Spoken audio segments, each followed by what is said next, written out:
Okay, so to practice our synonyms today, I found a book that I forgot that I had, and it is called Pitch and Throw, Grasp and Know.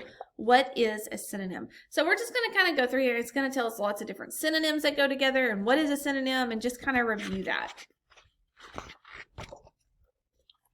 Do you feel tired or beat or exhausted from making the cake that you've baked and you've frosted?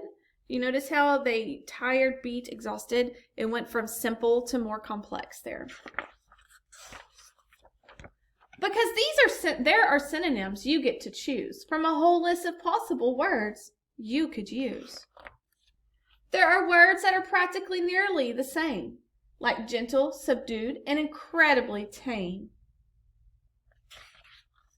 Synonyms help us be less repetitious by letting us choose between blue plates or dishes. Celestial bodies are often called stars. Streets can be avenues. Autos can be cars. Synonyms help us to be more exact, as in our fridge was raided or stormed or attacked. They give us more options and make things precise, like nippy or freezing or chilly as ice. They are words like toss and pitch and throw, comprehend and grasp and know. Yell and holler, jump and leap, fly and soar and doze and sleep. Richness and depth are what synonyms raise when they are used in a paragraph, sentence, or phrase. A lovely and pretty and beautiful city. A cat or a feline could be called a kitty. They let us pick showering, raining, or pouring. Without them, our language would surely be boring. You can choose between grateful or thankful, beholden, for the Snickers or the tennis shoes, yellow or golden.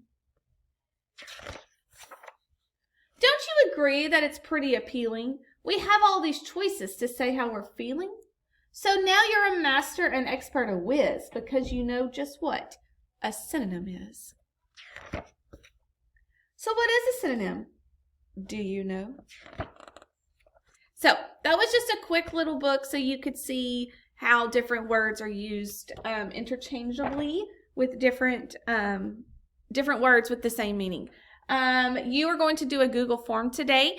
Typically, how we see a synonym question is going to say, what is another word for the synonym pretty in paragraph 3 or something like that. So you just have to be able to recognize if there's other words for pretty or other words for fast or slow or whatever that word might be.